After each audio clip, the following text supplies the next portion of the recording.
Pour débuter ce journal, tout d'abord cette information exclusive qui nous parvient du Mali. Vous avez appris, bonjour Wassim Nasr, que le Mali demandait la révision de ses traités de défense avec la France. Déjà, de quoi est-il question exactement?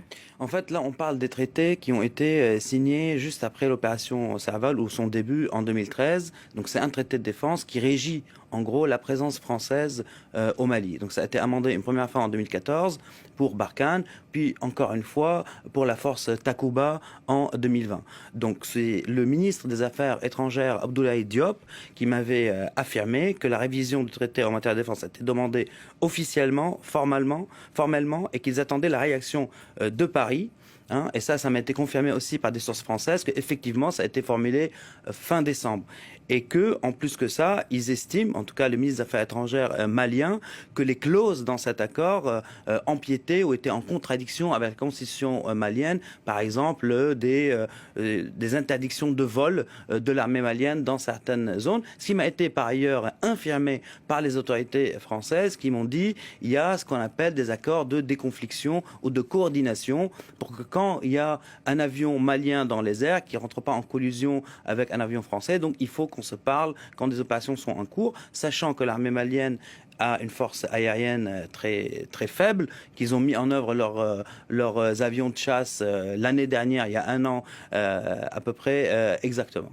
Alors, je crois que juste avant d'arriver sur ce plateau, vous avez pu obtenir une réaction en tout cas, pas celle des autorités françaises encore, mais celle de la MINUSMA. Tout à fait, j'ai pu avoir une réaction donc du porte-parole de la MINUSMA parce qu'il y a eu un impact sur la MINUSMA qui a vu ses vols cloués au sol depuis vendredi. Donc ce qui a un impact aussi sur le trafic aérien au Mali parce que la MINUSMA ne convoie pas que du personnel onusien, mais des civils, des gouverneurs, c'est eux qui assurent le fret en fait. Et la MINUSMA vient de m'affirmer, donc par la voix de son porte-parole, qu'il y a des négociations concernant des mécanismes d'approbation des vols de la MINUSMA qui sont en cours en ce moment.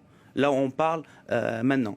Donc il y a eu un impact sur la MINUSMA finalement avec cette déclaration, mais il n'y a pas eu d'impact sur Barkhane parce que selon les autorités françaises, les opérations françaises continuent. Il y a eu plus de 30 vols au profit des FAMA, MINUSMA et de l'armée du Niger dans les dernières 48 heures, plus de 25% au profit des Maliens, sachant que la globalité du trafic, on va dire, y compris donc le fret, la logistique, plus renseignement et avions de chasse, 50% est au profit des Maliens.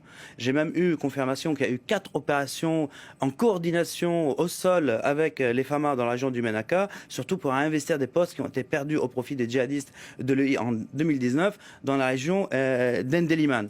Donc il y a eu des discussions effectivement où il y a eu demande de discussion pour revoir le statut, mais sur le terrain, il n'y a pas eu encore de conséquences pour les armées françaises ou pour la collaboration avec l'armée malienne, mais c'est surtout la MINUSMA, on va dire, qui paye aujourd'hui le prix de cette déclaration, de ces nouvelles, en tout cas, dispositions nationalistes de la part du gouvernement malien. En tout cas, pour le moment, une décision et une formulation de révision des traités de défense avec la France qui intervient dans le contexte sécuritaire que l'on connaît évidemment. Donc absolument, on parle de ça, on oublie maintenant un peu la guerre qui est en cours avec les djihadistes. Je rappelle qu'ici même à France 24, on avait dévoilé la première confrontation entre opératifs russes et les djihadistes le 3 janvier dernier et les djihadistes se sont fendus d'une déclaration le 15 en disant que les Russes sont une cible, qu'ils vont se battre contre eux, essayant de recruter au sein des populations locales en leur disant que la présence russe est dans la continuité de la présence française et de la MINUSMA et de l'armée malienne. Donc c'est un facteur important aujourd'hui